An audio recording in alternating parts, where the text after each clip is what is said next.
இதுக்கு முந்தின வீடியோவில் நேரத்தோட முக்கியத்துவத்தை பற்றி சொன்னேன்.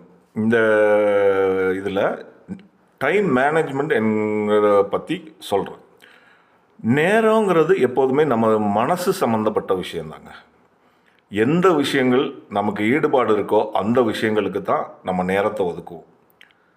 எந்தெந்த விஷயங்களுக்கு நான் நேரத்தை செலவிடணுங்கிறத நம்ம தான் முடிவு செய்யணும். பணம் சம்பாதிப்பது மட்டுமே வாழ்வின் குறிக்கோள் அல்ல என்பதை மட்டும் புரிந்து கொண்டு நேரத்தை ஒதுக்குங்கள். தமிழர்களாக பிறந்த நமக்கு குடும்பம், சொந்த பந்தங்கள், சமூகம், நண்பர்கள், ஊர்க்காரங்க, நாடு, நிறைய விஷயங்கள் இருக்குது. எல்லாத்துக்கும் தனிப்பட்ட சந்தோஷமும் அதோட நமக்கு இருக்குது. இதை எல்லாத்தையும் கருத்தில் கொண்டு நேரத்தை ஒதுக்குங்கள். டைம் மேனேஜ்மெண்ட்டில் முக்கியமான விஷயம் என்னன்னா, தூங்கும் நேரத்தை குறைச்சிருங்க. தூக்கத்தை சிலர் சூரியனோட சமாதானப்படுத்தி பேசிகிட்டு இருக்காங்க. இருட்டில் தூங்கிட்டு நன்கு விடிந்த பின் தான் எழுவது என்று. இன்னும் சிலர் விடிஞ்ச பிறகு கூட ரொம்ப நேரம் தூங்கிட்டு இருக்காங்க. அது இல்லை. அதிகாலையிலேயே பிரம்ம முகூர்த்தம்னு சொல்லப்படுகின்ற நேரத்தில் எழுந்திருப்பது தான் மிகச்சிறந்தது என்பது ஆதிகாலங்களிலிருந்தே நம் முன்னோர்கள் சொல்லி வருகிறார்கள். ஒன்றும் இல்லை, உங்களை சுற்றி இருக்கிற உங்கள் வட்டாரத்தில் இருக்கிற உங்களுக்கு தெரிஞ்சவங்க, நீங்கள் அவங்க ரொம்ப சாதிச்சிட்டாங்கன்னு நினைக்கிறீங்கன்னா அவங்கள கிட்ட கேளுங்க, அவங்கள பற்றி விசாரிங்க. அவங்க அதிகாலையிலே எழுதுகிற பழக்கம் உள்ளவர்களாகத்தான் இருப்பார்கள். நமக்கே ஒரு லட்சியம் இருக்குது, சர்வகாலமாக அந்த லட்சியத்தையே நினச்சிக்கிட்டே இருக்கோன்னு வச்சுங்க. அந்த முயற்சியிலே இருந்தோன்னா தூக்கம் கூட நமக்கு அதிகம் வராது. லட்சியத்தை எப்போதுமே மனசில் வச்சிட்ருங்க. நமக்கு டெய்லி கிடைக்கிற நேரத்தில் தூக்கத்தை கழிச்சிட்டு மிச்சம் உள்ள நேரத்தில் நம்ம சிறப்பாக செயல்படுறோன்னு எவ்வளோ நேரம்னு பார்த்தீங்கன்னா ஒரு 2லேருந்து 4 மணி நேரத்துக்குள்ளே தாங்க இருக்கும். இந்த குறிப்பிட்ட நேரத்தில் தான் நம்ம நல்ல செயல் வீரர்களாக செயல்படுறோம். அந்த நேரம் எதுங்கிறத கண்டுபிடிச்சிட்டா அந்த நேரத்தை முக்கியமான முடிவுகள் எடுக்க நம்ம பயன்படுத்திக்கலாம். நம்மளோட ப்ரைம் டைம்ங்கிற அந்த நேரத்தில் ஒரு செகண்டை கூட நம்ம வீணாக்கக்கூடாது. நாள்தோறும் நமக்கான சிறந்த நேரம் எப்போது வரும்னு காத்துட்ருக்கணும், ஏங்கணும். ஏன்னா காதலி வருகைக்காக காத்துட்ருக்கும் காதலனை போல இருக்கணும். அப்படி ஏங்க ஆரம்பிச்சிட்டிங்கன்னா நீங்கள் வெற்றியூருக்காக பயணத்தில் காலடி எடுத்து வைத்து விட்டீர்கள்னு அர்த்தம். இந்த உலகில் நம்ம நல்ல வெற்றி பெறணும்னா முதல்ல எனக்கு நேரம் இல்லைங்கிற சொல்லை நிறுத்தி கொள்ளுங்கள். எனக்கு நேரம் இல்லைன்னு சொல்கிறத போல் பம்மாத்து வேலையோ இல்லை நாம ஏமாற்றி கொண்டிருக்கிற வேலையோ வேறு எதுவுமே இல்லை. ஒரு நாள் என் ஃப்ரெண்டு ஒருத்தனுக்கு ஃபோன் பண்ணேன். டே ஃப்ரீயாக இருக்கியாடா, உன்னை மீட் பண்ணணுன்ட்டு. அவன் அங்கே போகிறேன், எனக்கு அது வேலை இந்த வேலை அப்படின்னு சொல்லிட்டு இருந்தான். சரி, கடைசியாக கேட்டான் எதுக்குடான்னா, ஒரு பிரபல நடிகரோட பேரை சொல்லிவிட்டு அந்த படத்துக்கான 2 டிக்கெட் வாங்கினேன்டா, என் ஒய்ஃப் வரலன்ட்டா கடைசியில் போகணுன்னு. அடுத்த 10வது நிமிஷம் அவன் நேராக என் வீட்டு வாசலில் நின்னான். இதிலிருந்து ஒரு உண்மை உங்களுக்கு புரிஞ்சிருக்கும். எதுலெல்லாம் மனிதனுக்கு ஆர்வம் இருக்கோ அதிலெல்லாம் அவனுக்கு நேரம் இருக்குது. எதுலெல்லாம் அவனுக்கு ஆர்வம் இல்லையோ அதில் அவனுக்கு நேரம் இல்லை. நேர விழுங்கிகளை நேர வழங்கிகளாக மாற்றுங்கள். பாசம், பிரியம், பயம், தாட்சாண்யம் இதெல்லாம் பார்த்து நம்ம குடும்ப உறுப்பினர்களோட வேலையை அல்லது மற்றவர்களோட வேலையை நாம் இழுத்து போட்டு செஞ்சிட்ருக்கோம். இதனால் 3 தப்பு நடக்குது. 1, அவங்க சோம்பேறி ஆகிடுறாங்க. 2வது பொறுப்பற்றவர்களாகிடுறாங்க. 3வது நமக்கு நேரம் கிடைக்க மாட்டேங்குது. இப்போ இந்த காலத்துலலாம் நம்ம பிள்ளைகளை பொத்தி வீட்டிலையே வளர்க்குறோம். அவங்க வேலையும் நம்ம செய்ய வேண்டியதாகிடுது. அதுக்கு என்ன பண்ணுங்கன்னா, அவங்களால செய்ய முடிஞ்ச வேலை என்ன, செய்ய முடியாத வேலை என்னன்னு 2ஆக பிரிங்க. அவங்க செய்ய முடிஞ்ச வேலைகளை தயவு செய்து அவங்களையே செய்ய சொல்லுங்கள். இது நம்மளே பண்ணிக்கிட்டு இருந்தேன்னா அதுக்கப்புறம் அவங்க ஒரு உதவாக்கரையாகவும் உலகம் தெரியாதவங்களாலும் ஆகிடுவாங்க. அதே மாதிரி குழந்தைகளுக்கு 8-10 வயசு வரைக்கும் இன்னும் இட்லியும் சாதத்தையும் நம்ம தான் ஊட்டிக்கிட்டே இருக்கோம். அதை மாற்றுங்க. வெளிநாடுகளில் 3 வயசுக்கு அப்புறம் என்ன பண்ணுவாங்கன்னா, இந்தாப்படி தட்டு, இந்தாப்படி சாப்பாடு, எப்படியோ தின்னு தீரு அப்படின்னு விட்டு போயிடுவாங்க. அது கொஞ்சம் செதறத்தான் செய்யும், செஞ்சு சாப்பிட்டு எல்லாம் பழகி போயிட்டே இருக்கும். அது மட்டும் இல்லை, எம்மா சாக்ஸ் மாட்டி கொடு, என் ட்ரெஸ் எடுத்து கொடு, அதே எடுத்து கொடுன்னு சொல்கிற இடத்துல நீயே போய் எடுத்துக்கம்மான்னு சொல்ல பழகுங்க. இதனால் குடும்பத் தலைவிகளுக்கு நேரங்கிறது ரொம்ப மிச்சமாகும். அதே மாதிரி பல வீடுகளில் பார்த்துருக்கேன், சின்ன காய்ச்சலோ இல்லை சளியோ எதுனா கூட மனைவியோ பிள்ளைகளோ அவங்க தனியாக போய் டாக்டரை பார்க்க போக மாட்டாங்க. அப்பா வரட்டும்னு வெயிட் பண்ணிகிட்டு இருப்பாங்க. இப்போ அப்பா வர்றதுக்கு நேரம் ஆயிரும். அதாவது தன்னுடைய குடும்பம் தான் நம்ம மேலே அக்கறை இருக்கணும். அதே நேரத்தில் எல்லா வேலையும் நம்மளே பார்த்துட்டு இருந்தா இதான் நம் நேரத்தை சாப்பிடுகிறவர்களிடமிருந்து விடுபட வேண்டும். அதே போல் ஓய்வு நேரம், அதாவது ஃப்ரீ டைம்னு ஒன்று உங்களுக்கு ஏதாவது கிடச்சதுன்னா அந்த நேரத்தில் சும்மா வேஸ்ட் பண்ணாதீங்க. அந்த நேரத்தில் இந்த வீட்டில் பராமரிக்கிறது, இல்லை வேறு ஏதாவது வேலை இருந்தால் தான் செய்யலாம். இல்லை நெடுநாளாக பேசாத ஸ்கூல் மேட்டோ இல்லை காலேஜ் மேட்டோ இருந்தால் அவங்களுக்கு ஃபோன் பண்ணி பேசிக்கலாம். அதோட நட்பை வளர்த்துக்கிறதுனால நமக்கு நன்மை தானே. ஒரு செயலை செய்யணுன்னா அதை தள்ளி போட்டுக்கிட்டே இருக்காதீங்க. ஒருத்தரை மீட் பண்ணணுன்னாலும் சரி, இல்லை ஒரு பில்லு கட்டணும், அதுக்கு நமக்கு 15 நாள் டைம் இருக்குன்னாலும் நமக்கு ஃப்ரீயாக கிடைக்கிற நேரத்தில் அதை உடனே முடிச்சிட்டிங்கன்னா பிரச்சனை இல்லை. இப்போ ஒரு கடைசி கட்டத்தில் போனால் தான் அங்கே கூட்டம் நிறைய இருக்கும், நம்ம ரொம்ப நேரம் க்யூவில் நிற்கணும், வெயிட் பண்ண வேண்டியதாக இருக்கும். ஒரே நேரத்தில் பல வேலைகள் செய்வதை கற்றுக்குங்க. அதாவது அதிகம் இல்லாட்டினாலும் ஒரே நேரத்தில் ஒரு 2 வேலையாவது செய்கிற மாதிரி பார்த்துக்குங்க. எப்படின்னா, இப்போ ஃபோனில் பேசிக்கிட்டே நம்ம வீட்டில் ஏதாவது துடைக்கணும் வைக்கணும் அந்த மாதிரி விஷயம் பண்ணலாம். இல்லை ஃபோனில் பேசிகிட்டே டிவி பார்க்கணும் அப்படிங்கிறத பண்ணலாம். இல்லை சாப்பிட்டுக்கிட்டே யார்ட்டையாவது ஃபோனில் முக்கியமான விஷயம் பேசணுன்னா கூட பேசலாம். என் ஃப்ரெண்டு ஒருத்தன் இருக்கா. அவன் எவ்ரி சண்டே அவன் வீட்டை விட்டு எங்கேயும் அதிகம் வெளியே போக மாட்டான், வீட்டிலே தான் இருப்பேன். ஒரு ட்ரிப் அவன் வீட்டுக்கு போயிருந்தேன். போயிட்டு கேட்டேன், என்னடா போன சண்டே என்னடா பண்ணியிருந்த அப்படின்னேன். இல்லை மச்சான் 2 மணி நேரம் நான் நல்லா மியூசிக் போட்டு இளையராஜா பாட்டுனா அவனுக்கு ரொம்ப பிடிக்கும், பழைய பாட்டெல்லாம் 90s ஹிட்ஸ்லாம் போட்டு கேட்டுட்டு இருந்தான்டா. சரி, அதுக்கப்புறம் தோட்டத்துக்கு போயிட்டு அந்த தண்ணி பாய்ச்சிட்டு சில புல்லெல்லாம் வெட்ட வேண்டி இருந்தது, அதெல்லாம் சரி பண்ணிவிட்டு அது ஒரு 2 மணி நேரம் செலவு பண்ணண்டான்னா. உடனே நான் கேட்டேன், ஏன்டா ஒரு ஹெட்செட்டை மாட்டிட்டு ஃபோன்லேயே பாட்டை கேட்டுட்டு நீ அந்த வேலையெல்லாம் செஞ்சுருக்கலாமேன்னு. ஏன்னா ஒரு 2 மணி நேரம் சேவ் ஆகிருக்கும், அதை வேறு ஏதாவது பயனுள்ளதாக பயன்படுத்தியிருக்கலாம். இல்லை ஒரு புக்கு படிக்க பயன்படுத்தியிருக்கலாம். இல்லை யாரையாவது மீட் பண்ணணும்னு நினச்சா மீட் பண்ணியிருக்கலாம். நம்முடைய நேரத்தோட மதிப்பை தெரிஞ்சுக்குங்க. இப்போ நீங்கள் உதாரணத்துக்கு ஒரு 20,000 சம்பளம் வாங்குறவங்கன்னு வச்சுக்கங்களேன். அப்போது உங்களோட ஒரு நாள் சம்பளங்கிறது எப்படின்னா ஒரு 800 கிட்ட வரும், சனி ஞாயிறு லீவு அவாய்ட் பண்ணிட்டீங்கன்னா. இப்போ உங்களோட நேரத்தோட மதிப்பு எப்படின்னா 8 மணி நேரம் தான் வேலை, அதனால் ஒரு ஹவருக்கு உங்களுக்கு 100 இப்போ உங்களுக்கே ஒரு வேலை வருது, ஒரு ரொம்ப தூரம் போய் ஒரு பஸ் டிக்கெட் எடுக்கணுமோ ட்ரெயின் டிக்கெட் எடுக்கணுமோ, அப்படி இல்லாட்டி வீட்டில் கெஸ்ட்டு வந்திருக்காங்க, அவங்களுக்குன்னு ஏதாவது ஒரு என்வியோ ஏதோ உணவு ஸ்பெஷலாக வாங்கிட்டு வரணும்னு நினைக்கிறீங்க. அதுக்கு 3 மணி நேரம் டைம் ஆகுதுங்கிறப்போ நீங்கள் போகணும்னு அவசியம் இல்லை. உங்கள் பக்கத்து வீட்லேயோ இல்லது எதிர்த்தாலேயோ இல்லை தெரிஞ்ச நண்பனோட பையனோ இருந்தாலோ அவனை கூப்பிட்டு இதை செஞ்சிடறான்னு சொல்லிவிட்டு அவனுக்கு ஒரு 100 கையில் கொடுங்க. அவனுக்கும் சந்தோஷமாக இருக்கும், உதவியாக இருக்கும். நம்மளுடைய நேரமும் 3 மணி நேரம் மிச்சப்படும். குடும்பத்தினரோட நேரத்தை அதிகம் செலவிடுங்கள்.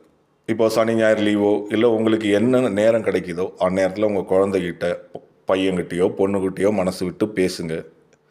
என்ன ஏதுன்னு கேளுங்க, என்ன குறை இருக்குது என்ன ஏதுன்னு மனசை விட்டு அதெல்லாம் பேசுங்க. அந்நேரத்தில் நான் பேப்பர் படிச்சுட்டே என் பிள்ளைகிட்ட பேசுகிறேன், நான் டிவியை பார்த்துட்டே என் பையன்கிட்ட பேசுகிறேன், ஒரே நேரத்தில் 2 வேலை செய்கிறேன்லாம் நினைக்காதீங்க. குடும்பங்கிறது வேறு, அதுக்காக நேரத்தை நம்ம செலவிடுறதுங்கிறது ஒரு இன்வெஸ்ட்மெண்ட் மாதிரி தான். அந்த குழந்தையோட எதிர்காலம் நல்லா இருக்கணும்னா, இப்போ இந்த காலத்து பசங்களுக்கெல்லாம் தம் பேரண்ட்ஸ் 2 பேரும் சம்பாதிக்கிறதா இருக்காங்க, 2 பேரும் ஓடிக்கிட்டே இருக்கிறதுனால அவங்கக்கிட்ட பேசுகிறதுக்கே ஆள் இல்லை. வீட்டில் இருக்க வயசானவங்களும் அப்படி தான், அவங்கள மதிக்கிறதும் இல்லை, அவங்களோட அதிகம் பேசுகிறதும் இல்லை. நீங்கள் மனசு விட்டு பேசினா அது ஒரு இன்வெஸ்ட்மெண்ட்டாக நினச்சிக்கிங்க குடும்பத்தோட செலவு பண்ணுறத. காத்திருக்கிற நேரத்தை வீண் பண்ணாதீங்க. அதாவது வெயிட் பண்ணிகிட்டு இருக்க நேரத்தை வீண் பண்ணாதீங்க. எங்கேயோ போய் ஒரு இடத்துல ஒரு பார்க்க போகிறோம், வெயிட் பண்ண வேண்டியது இருந்ததுன்னா அந்நேரத்தில் ஒரு புத்தகத்தை எடுத்துகிட்டு போங்க. அப்படி இல்லாட்டி இப்போ இந்த காலத்தில் மொபைல் ஃபோன் தான் அதிகமாக வந்துருச்சு, இந்த மொபைலில் பயனுள்ள ஏதாவது தகவல்களை பாருங்கள். இல்லாட்டி ஒரு பாடல் கேட்கணுன்னாலும் கேளுங்க. ஏன்னா நான் காலேஜ் படித்தப்போ ஒரு சம்பவம் பார்த்துருக்கேன். நான் சென்னையில் படித்தேன். நான் தினமும் நுங்கம்பாக்கத்தில் இருந்து தாம்பரம் வரைக்கும் போவேன். அங்கே அவங்க பூக்கடைன்னு ஒரு ஏரியா இருந்தது, இப்போ மாற்றிட்டாங்க கோயம்பேடுக்கு. முன்னாடி பூக்கடையில் இருந்தது. பூக்கடையிலேருந்து ட்ரெயினில் அவங்க பூ வியாபாரிகள் எல்லாம் ஒன்றா சேர்ந்து வருவாங்க. அந்த பூ வாங்கிட்டு வந்தவங்க என்ன பண்ணுவாங்கன்னா, அந்த பூக்கூடையை ட்ரெயினில் கீழே வச்சுட்டு பேசிக்கிட்டே அவங்க என்ன பண்ணுவாங்க, பூவை கட்டிக்கிட்டே இருப்பாங்க. நான் ஏறி நுங்கம்பாக்கத்தில் பார்த்தேன்னா அவங்க நுங்கம்பாக்கத்துலேருந்து தாம்பரம் வர்றதுக்கு எப்படியும் ஒரு 10 முழத்துக்கு மேலே அவங்க கட்டி முடிச்சிடுவாங்க. அவங்களுக்கு அது தொழிலுக்கு ஈஸியாக இருக்கும். எப்படின்னா, நேராக அவங்க கட்டிகிட்டு இருந்ததை வியாபாரத்துக்கு முதல்ல வச்சுட்டு அதுக்கப்புறம் அவங்க வியாபாரம் நடக்கிறப்ப எடுத்து கொடுத்துட்டு மற்ற நேரத்தில் அவங்க பூ கட்ட ஆரம்பிச்சிருவாங்க. இதுவும் நல்லாயிருக்கும். இன்னும் விஷயம், மறுக்க தெரிந்து கொள்ளுங்கள். அதாவது ஒரு வெற்றியாளர்கிட்ட ஒருத்தர் பேட்டி கேட்டிருக்கார். உங்கள் வெற்றிக்கு என்ன காரணம்னு கேட்டிருக்கார். நம்ம என்ன சொல்லுவோம், உழைப்பு, திறமை, அப்படி இல்லாட்டி கடைசியாக அதிர்ஷ்டம், அப்படி இல்லாட்டி என்னோடய குடும்பம், எனக்கு கிடைத்த நல்ல ஊழியர்கள், நான் நேரத்தை வீணாக்குவதில்லை, எனக்கு கடவுளோட அருள் இருக்குன்னு எப்படியாவது சொல்லியிருப்பாங்க. ஆனால் ஒருத்தர் மட்டும் வித்தியாசமாக சொன்னார். I know how to say no, இதுதான் என்னோட வெற்றிக்கு காரணம்னார். அதாவது முடியாதுன்னு சொல்கிறவங்க, மூஞ்சில் அடிச்ச மாதிரி முடியாதுன்னு சொல்கிறவங்க தொழிலில் மட்டும் இல்லை வாழ்க்கையிலையும் வெற்றியாளர்களாக இருக்க முடியாது. அதே நேரத்தில் மற்றவங்களோட மனம் புண்படாதபடி என்னால் இதை செய்ய முடியாதுன்னு சொல்கிறது தான் வெற்றிக்கு ஒரு காரணம். யாராவது நமக்கு ஒரு பொறுப்போ அல்லது ஒரு வேலையோ செய்ய சொல்லி சொல்கிறாங்கன்னா யோசித்து அமரதான் நம்ம அந்த முடிவை எடுக்கணும். டக்குன்னு யோசிக்காமல் இந்த கோயில் மாடு மாதிரி தலையாட்டிட்டு அப்புறம் பிரச்சனையில் மாட்டிக்கக்கூடாது. என் ஃப்ரெண்டு ஒருத்தன் சிவில் இன்ஜினியர், அவருக்கு தெரிஞ்சவர், தூரத்து உறவினர் கூட. அவர் எனக்கு ஒரு வீடு கட்டித்தாடான்னு கேட்டிருக்கார். கேட்டவுடனே சரின்னு சொல்லி அடுத்த நிமிஷமே ஒத்துக்கிட்டான். இவனுக்கு பல சைட்டில் வேலை இருந்துகிட்டு இருந்தது, அங்கேயும் போவான் வருவான். அவருடைய வீடு அவர் சரியாக கட்டலைங்கிறதுக்காக 2 பேர்களையும் இப்போது பயங்கர மனக்கசப்பு. அந்த டயத்தில் நான் போயிருந்தேன். பேசிகிட்டு இருக்கப்போ சொன்னான், இப்படி இருந்தாலும் கட்ட சொன்னார், நான் கட்டித்தரேன்னா அவர் நொய்யன்றான். இப்போ அவன்கிட்ட பேசுகிறதுக்கே எனக்கு பிடிக்க மாட்டேன்து அப்படின்னா. அதான் நான் சொன்னேன், நீங்கள் யோசித்து முடிவெடுக்க வேண்டியதானடா. சட் இல்லை, அவர் உடனே சொன்னான், அது சட்டுன்னு கேட்டார்றா, எப்படி மறுத்து சொல்கிறதுக்குன்னு நான் சரின்னு சொல்லிட்டேன் அப்படின்னா. அதாவது ஒரு பெரிய பொறுப்புக்கு முன்னாடி யோசிச்சுட்டு முடிவெடுத்தால் அது நல்லா இருக்குங்கிறது என்னுடைய கருத்து. இதுலேயே கலட்டி விடுவதுங்கிற ஒரு கான்செப்ட் இருக்குது. அதாவது சில சூழ்நிலை அறிஞ்சு பேச தெரியாது, குறிப்பறிஞ்சு நடக்க மாட்டாங்க. இவங்களோட பெரிய தொல்லை நம்ம நேரத்தை அப்படியே விழுங்குறவங்கன்னா இவங்க தான். இவங்கள சமாளிக்கிறங்கிறது ஒரு பெரிய கலை. நான் ஒரு நாள் வெளியில் அவசரமாக கிளம்பிட்டு இருக்கப்போ இந்த மாதிரி ஒரு ஆள் தான் வந்துட்டார். வந்துட்டு என்னடா எப்படி இருக்க அப்படின்னார். நமக்கு எரிச்சலாக வருது. இவர் அந்த மாதிரி நபர்கள் இல்லைன்னா நம்ம பேசியே கொண்டுருவான். ஒரு விஷயமே இருக்காது, அது பேசுவான். அப்படி இல்லாட்டி அவன் நம்மளை, அவன் ஃபேமிலி, அவன் கஷ்டம் அதை சொல்லியே நம்மளை இதாக்கிடுவான். அந்த மாதிரி ஆள்கிட்ட நம்ம மூஞ்சில் வச்ச மாதிரியும் சொல்ல முடியாது. இதெல்லாம் அவாய்ட் பண்ணுறா இருந்தால் எப்படின்னா, அன்றைக்கி நான் என்ன பண்ணேன்னா, ஒரு தூரமாக இருக்கிற ஒரு இடத்த சொல்லி அங்கே வரைக்கும் போகிறேன், எனக்கு அவசரமாக போகணும், வரீங்களா அண்ணன். இல்லை நான் வரலப்பா, நான் கிளம்புறேன்னு கிளம்பிட்டான். நம்ம அவசரம் புரியாமல் சிலர் இப்படி தான் நம்மளை ரொம்ப தொல்லை பண்ண தான் செய்வாங்க. அன்றைக்கி ஒருத்தன் ஃபோன் பண்ணிட்டு என்ன விஷயம் அப்படின்னு நம்மகிட்டே கேட்டான். ஏன்டா கூப்பிட்டது நீ தானே, நீ சொல்லுன்னு நம்ம சொல்ல முடியாது. சரி, சொல்ல முடியாதனால அவங்ககிட்ட என்ன சொல்லணும், நான் இந்த டிரைவிங்கில் இருக்கேன், இந்த வச்சிரு, ஒரு அரை மணி நேரத்தில் கூப்பிட்றேன் அப்படின்னு சொல்லிட்டேன்னா நமக்கு டைம் சேவ் ஆகும். இல்லை நம்மக்கிட்ட பேசியே அவன் கொண்டுருவான். நேரங்கிறது வெறும் கடிகார முட்களால் ஆனதல்ல, அது அருமையான ஒரு அதாவது மூலப்பொருள். அந்த மூலப்பொருள் அதை வச்சு நம் எதுவாக வேண்டாலும் மாற்றலாம். இது மிகைப்படுத்துவதற்காக சொல்கிற வாக்கியம் இல்லை, மறக்க முடியாத உண்மை. உடம்பிறந்தவர்களுக்கோ பெற்றோர்களுக்கோ நம்ம என்ன நேரத்தில் உதவினாலும் அது பாசங்கிறதா நமக்கு திரும்ப கிடைக்கும். உழைப்பிற்கு நேரம் ஒதுக்குங்கள், அது வெற்றியாக மாறும். சிந்திக்க நேரம் ஒதுக்குங்கள், அது உங்களுக்கு மிகப்பெரிய சக்தியை வழங்கும். விளையாடுவதற்கும் உடற்பயிற்சி செல்வதற்கும் நேரம் ஒதுக்குங்கள், அது உங்கள் உடல் நலமாக மாறும். படிக்க நேரம் ஒதுக்குங்கள், அது போட்டி மிகுந்த இந்த உலகத்தில் உங்களுக்கு தனி உயரத்தை அமைத்து தரும். நட்புக்கென்று நேரத்தை ஒதுக்குங்கள், அது மகிழ்ச்சியான பாதையை அமைத்து தரும். லட்சியத்திற்கென்று நேரம் வழங்குங்கள், அது செல்வத்தை உங்கள் காலடியில் கொண்டு வந்து கொட்டும். பொது சேவைக்கும் மற்றவர்களுக்கு உதவுவதும் என்று நேரம் ஒதுக்குங்கள், இவை உங்களுக்கு அழியா புகழையும் ஆத்ம திருப்தியையும் தரும். நேரத்தை மட்டும் அலட்சியப்படுத்தினால் அது உங்களை கீழே தள்ளி கைகொட்டி சிரித்து விட்டு போகும். உலகத்தில் 3 விஷயங்களை நமக்கு சரியாக கையாள தெரிய வேண்டும். அந்த 3இல் ஒன்றை கூட நமக்கு சரியாக கையாள தெரியவில்லை என்றால் விபரீதம்தான். இவற்றை தெரிந்துவிட்டால் இவற்றை விட வேறு வலுவான நண்பனும் வேண்டாம். தெரியாவிட்டால் இவர்களை விட வலுவான பகைவர்களும் வேண்டாம். அந்த 3, 1 குடும்பம், 2வது பணம், 3வது நேரம்.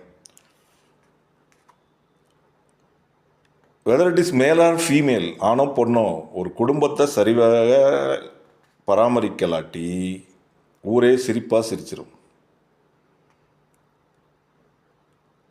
அதே மாதிரி பணமும் இப்படித்தான். பணத்தையும் சரியாக நிர்வகிக்க தெரியலாட்டி அது உங்களை அடிமையாக்கிடும்.